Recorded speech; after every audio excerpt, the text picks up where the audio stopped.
Okay, so this guy who owns a comedy club, Stand Up New York, Black Box fucking comedy club on like 78th and Broadway. He wrote an article, okay, dude?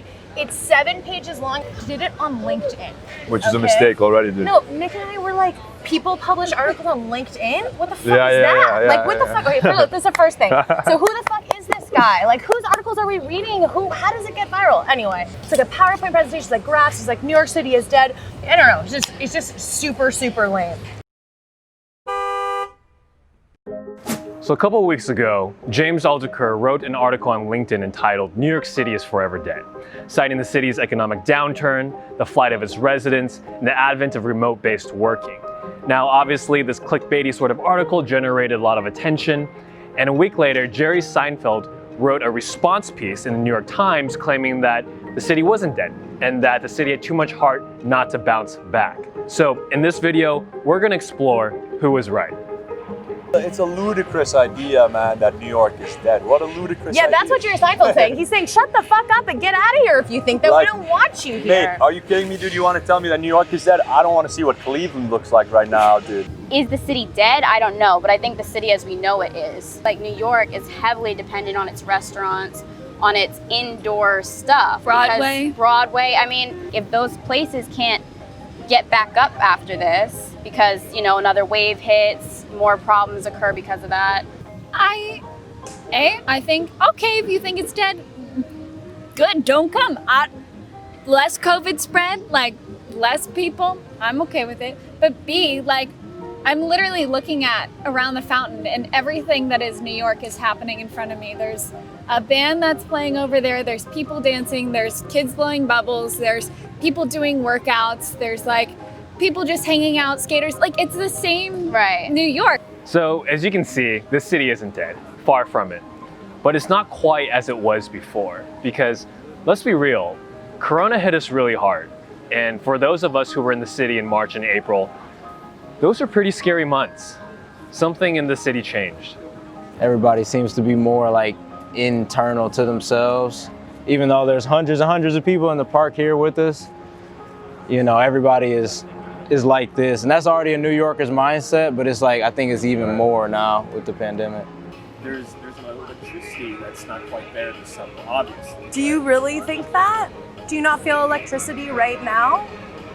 It's not as strong. I think that's a human expectational needing things to be a certain way, right? If we're actually living presently. For me, and I've been here 5 years, this is the best that I've seen in New York. This is my favorite New York in many ways. Obviously not in all ways, but that's the other thing. You have to see things from a positive perspective. From who you are. I don't know, man. It's kind of tough. Would you say it seems like it's a lot of like it's a sense of defeat, like in certain people more, you know, like. I feel like a lot of people are down bad right now. Yeah. It's a lot of people that are really worried. Like a lot of people not working.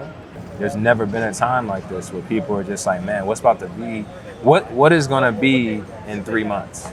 Then on top of that, it's just like, as a black man here, it's like, damn, on top of that, I have to worry about, you know what I'm saying, like protecting myself at all times. I don't think anybody has it tougher right now than black people in America. We've been dealing with this for hundreds of years. I think the question, is New York City dead, kind of misses the point. I think the real question is, how is the city going to change when it does come back? Is it going to be for the better? Because New York City is always changing, always evolving, always shedding old skin. That's just what the city does. And there's never been a more unique time for change than right now.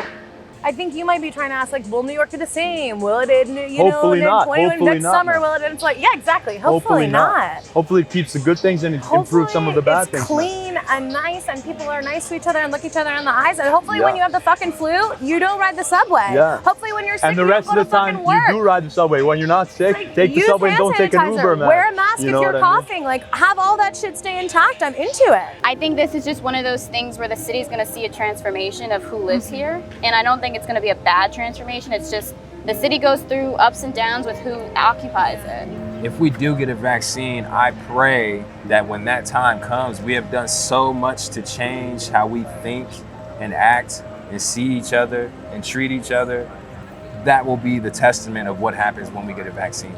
Because when we get a vaccine, if it's the same thing that was before the vaccine, it doesn't matter, especially to me. I'm sorry, bro, I don't care. It's a shitty world for me. What if we took that grit and heart that makes us New Yorkers and applied it to the issues at large? What if we redefined what it meant to be the greatest city in the world? You get what you give. I think this city is reflexive. If you're a true New Yorker, which is a really hard thing to become and to let yourself become, is that you have a primary partnership like with the city. People who have an ability to stay rooted in themselves when their environment gets uprooted will be what New York is. We're the New Yorkers. We're the ones who stick around. New York, the root of what New York is, that idea of like you can come here and just sort of fall into whatever, be whatever, like in the sense of like the freedom and the expression and the vibrance of it all. I don't think that's going anywhere. Listen, don't you wake up every day? Like literally, I've lived here more than half my life, okay? Don't you wake up every day and there's a little bit of you that's like, what the fuck am I gonna do today? Like, what am I gonna be today? Like, yeah, maybe I'll get a coffee and like I'll take the train to work, or maybe I'll meet a friend, but like there's that little thing in you that's like, I don't like, maybe I'll like continue to achieve my fucking dreams today, maybe they'll happen. And I think that inexplicable thing, that like little pang that you wake up with, like it's not always easy. Sometimes like you feel like shit, sometimes you fail and it's cold and there's a pandemic, but like Like, if you put a word on that, Yeah. it sounds to me like, yeah, possibility. Optimism. But I am hopeful. Yeah, no, I'm always hopeful. I know I might have a very minor tone, but no, it's very triumphant. I feel like people like me are talking a lot louder. I'm kind of quiet. True. I'm drunk, so I'm speaking a lot right now. No, I feel like people like me are really like at the front of this thing going crazy, and like they're informed and they're letting people know like, nah, I don't got to be like this. It can actually be a lot better. It should be a lot better. How the city responds to its current economic and social problems will shape its identity for years to come. And what happens in the city will have repercussions throughout the world. As the saying goes, London is satisfied, Paris is resigned, but New York is always hopeful.